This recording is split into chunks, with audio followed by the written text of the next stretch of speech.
The forest was not meant to remember names, yet on that night it remembered everything. The wind carried whispers older than the trees themselves, and the soil, dark and damp, waited in silence. Somewhere beyond the edge of civilization, where maps grew vague and laws lost their meaning, 5 men followed a single trail. They were armed, confident, and convinced of their purpose. They believed the wilderness belonged to them just as surely as the woman they hunted. They believed she would break before dawn. They were wrong. She had no name that history cared to preserve. The records would later call her a black slave, as if that explained her existence, as if it stripped her of fear, memory, or will. But she had once been a child who laughed, a daughter who remembered her mother's voice, a woman who knew the smell of rain before it fell. On that night, she was running not just for her freedom, but for her right to remain alive. Her escape had not been planned. It had erupted from desperation, from a moment when the weight of chains became heavier than the fear of the unknown. The plantation lay behind her, quiet in the dark, its fences and fields resting like a sleeping beast. Ahead of her stretched the wild, dense woods that even the masters avoided after sunset. She ran barefoot, thorns tearing at her skin, branches clawing at her dress, breath burning in her chest. She did not know where she was going. She only knew she could not stop. When the alarm was raised, it did not take long for men to gather. 5 of them volunteered, some for reward, some for pride, some for the cruel thrill of pursuit. They carried rifles, ropes, and lanterns. They joked as they entered the forest, their laughter cutting through the night. To them, this was not a rescue or a duty. It was a hunt.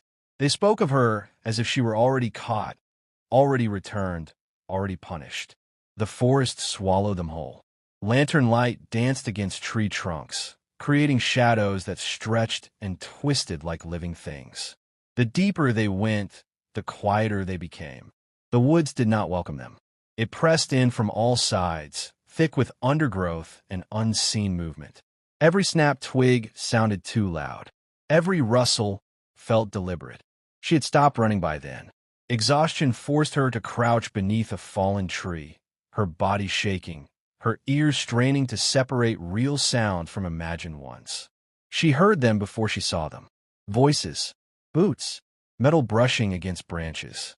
Fear surged through her, sharp and paralyzing, but something else rose with it. Anger, resolve, a clarity that came from knowing there would be no mercy if she was found. She had grown up near these woods.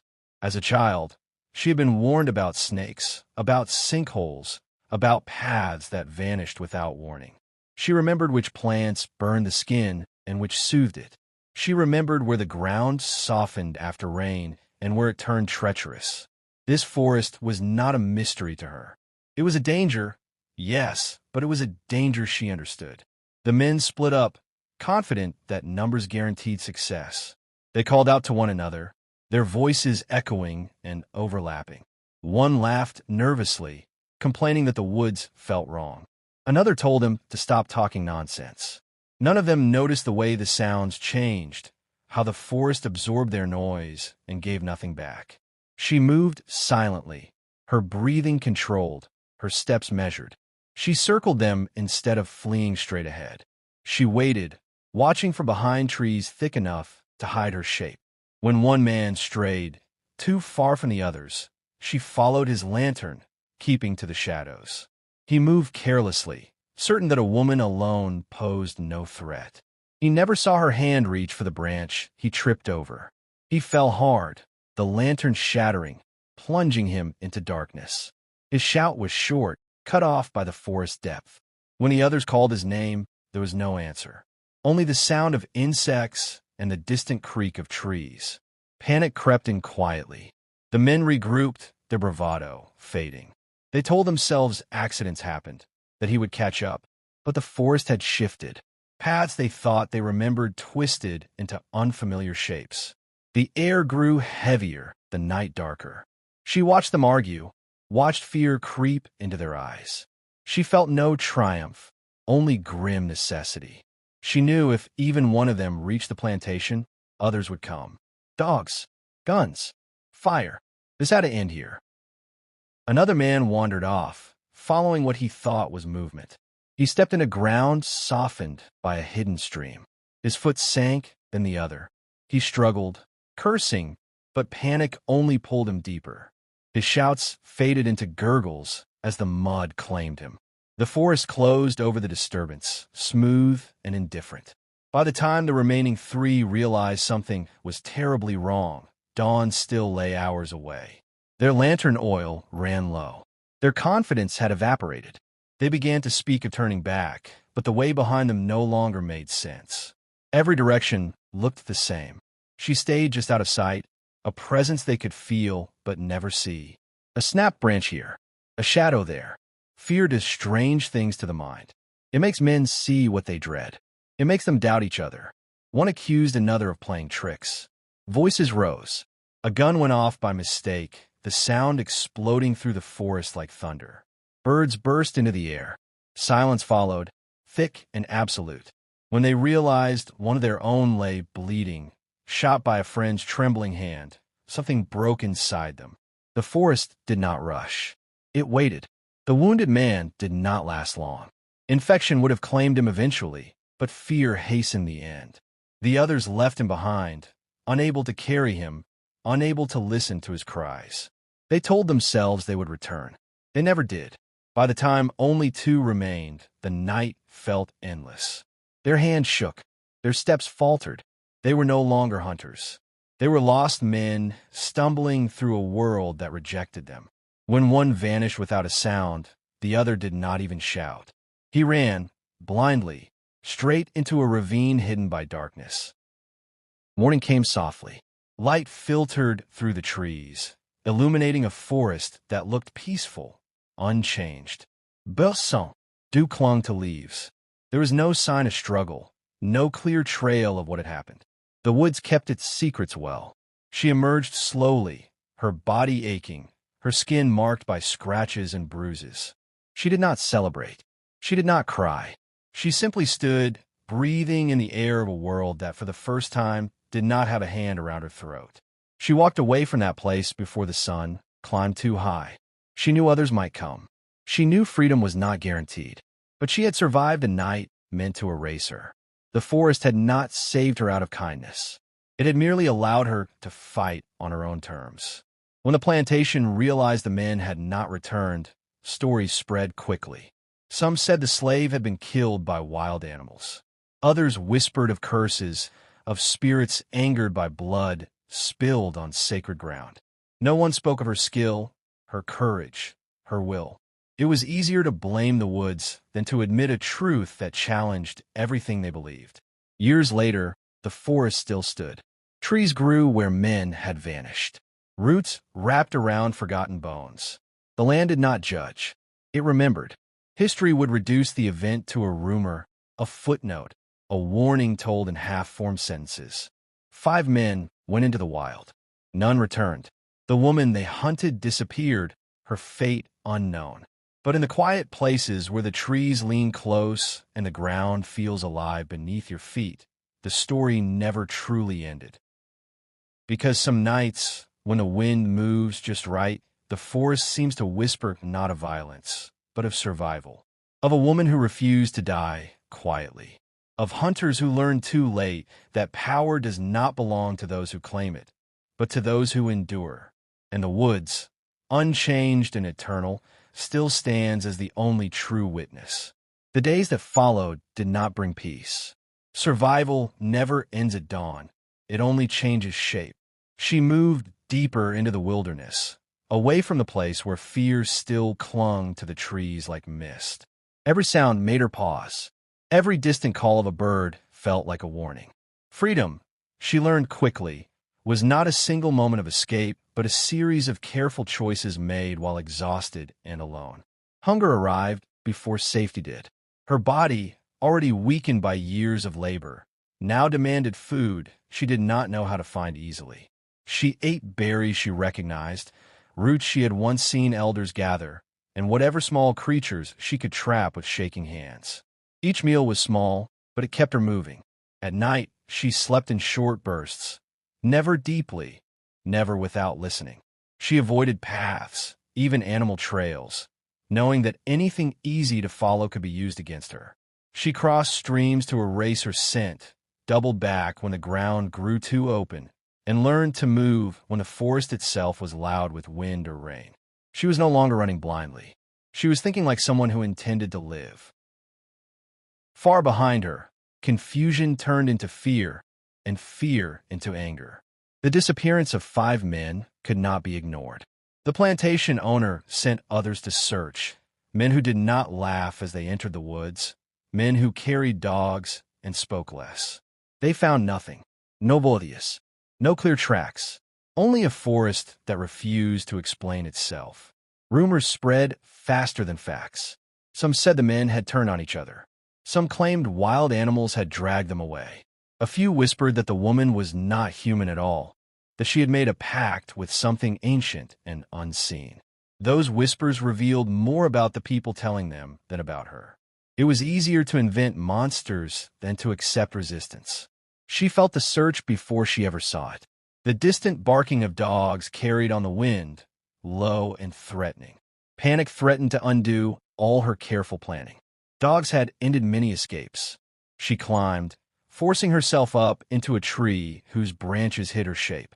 She waited, muscles burning, as the sound passed beneath her and moved on.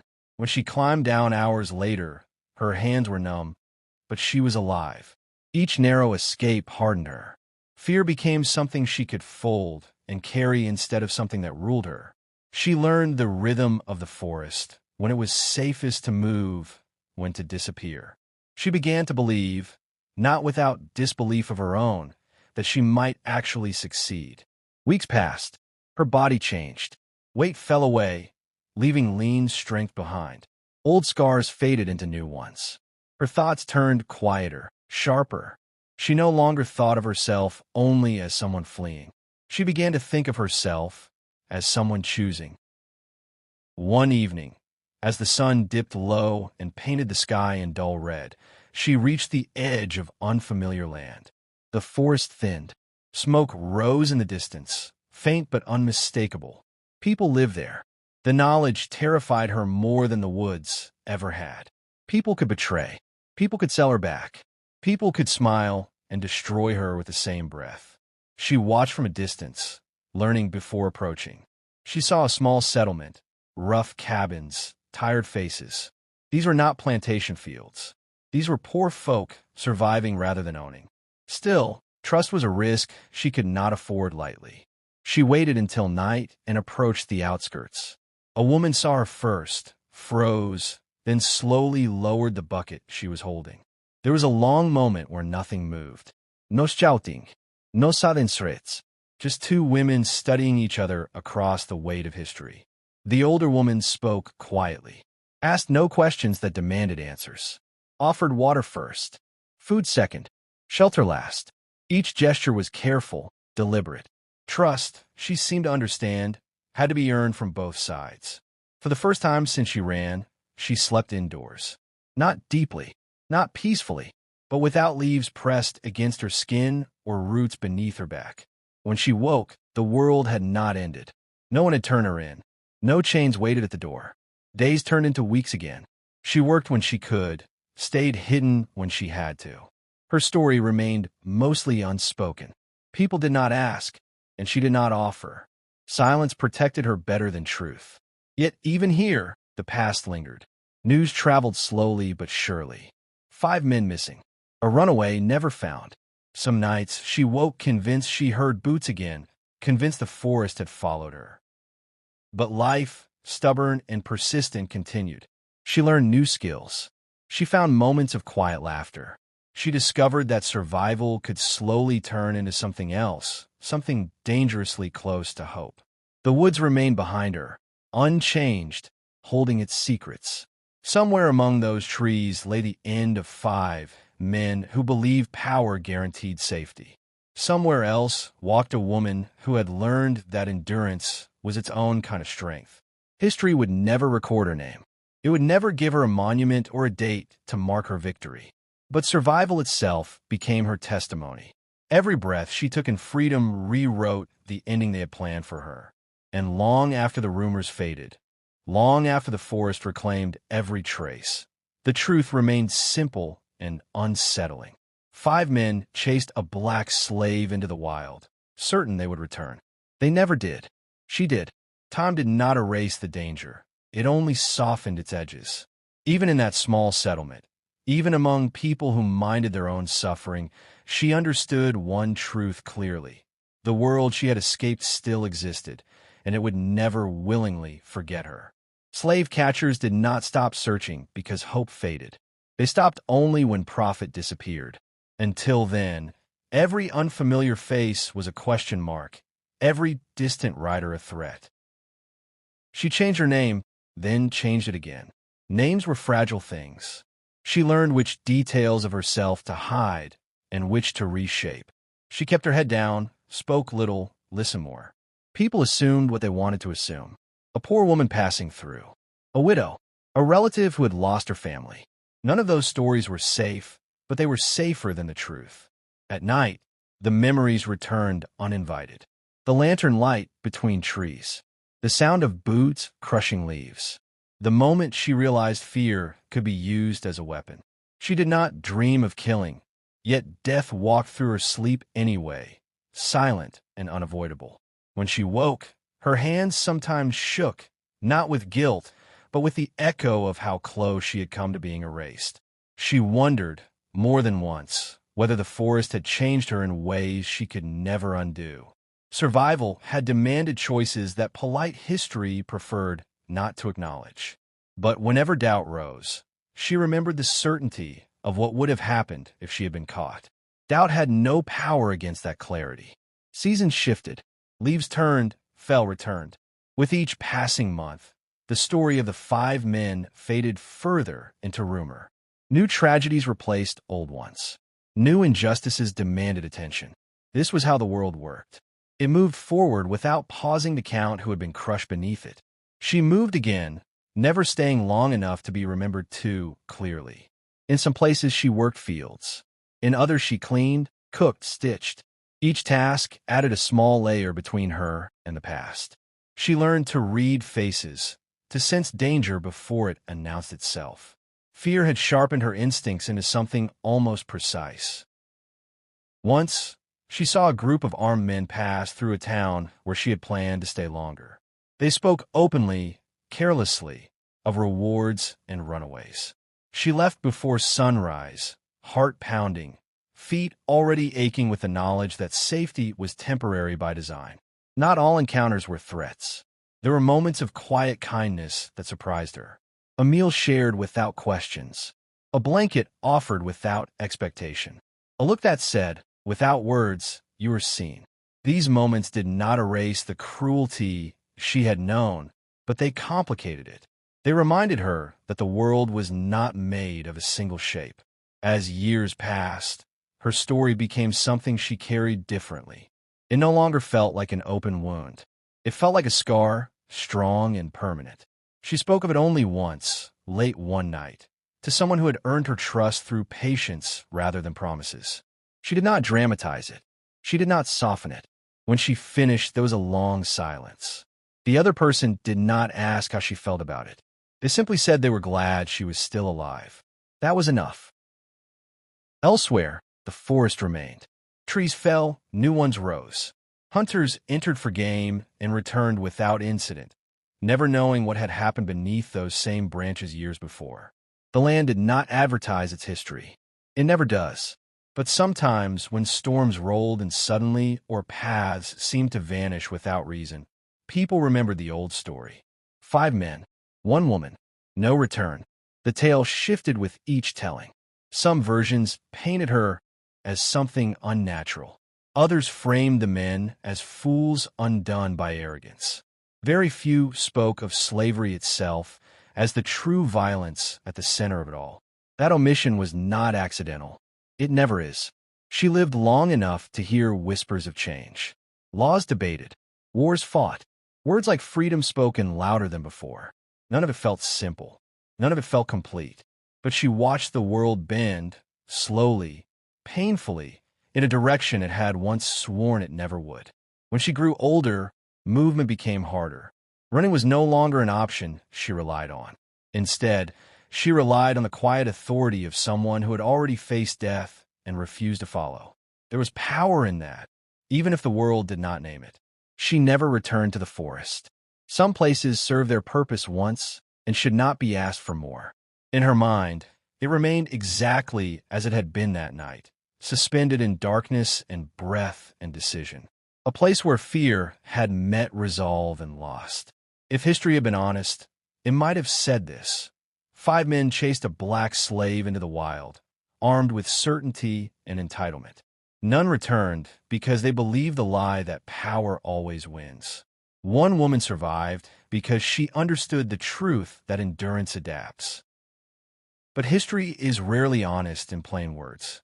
So the story lived instead in murmurs, in cautionary glances, in the uneasy feeling some people had when entering deep woods at night. It lived in the knowledge that sometimes the hunted do not exist merely to be caught. And somewhere, far from plantations and forests alike, a woman lived out her days under a name that was hers alone, carrying a past the world never officially recorded, and a future she had taken for herself, one dangerous step at a time. In the final years of her life, the world around her looked nothing like the one she had fled. The sound of chains no longer followed her steps, yet their memory never fully loosened its grip. Freedom, she learned, did not mean forgetting. It meant living despite remembrance. She lived quietly, deliberately. There were no grand declarations, no speeches, no attempts to correct the record of history. She understood something most never would. Survival itself was a form of resistance powerful enough to outlast lies. Every morning she woke without permission from another human being was proof that the hunt had failed. Sometimes, when the air turned heavy and the wind moved through trees in a certain way, her thoughts returned to that night. Not with pride, not with regret, but with a sober awareness of how thin the line between life and erasure truly was. She remembered the fear most of all, not the kind that weakens, but the kind that sharpens, that forces the mind to choose clarity over collapse. She never spoke of revenge. What happened in the woods was not vengeance. It was consequence, the natural result of cruelty chasing certainty into a place where certainty could not survive. The men had believed the world would bend for them, as it always had. The forest taught them otherwise. As her hair turned gray, younger people sometimes asked her how she had endured so much. She never gave dramatic answers. She said only that she kept moving when stopping meant death, and she learned to listen when the world spoke softly. Those who understood nodded. Those who didn't moved on. When she finally passed, there were no records that mark her importance. No stone carved with her story. No official acknowledgement of what she had survived. History, as it often does, chose silence. But silence does not mean absence. Some truths refuse to disappear simply because they are inconvenient. They linger in places untouched by ink and paper. They live in forests that feel heavier at night, in warnings parents cannot quite explain, in the unease that settles over arrogance when it steps too confidently into the unknown. 5 men chased a black slave into the wild, believing power would carry them home. It did not. What returned instead was a story stripped of names, but heavy with meaning. A reminder that oppression is not invincible, that even in the darkest places, resolve can outlast force. The forest still stands.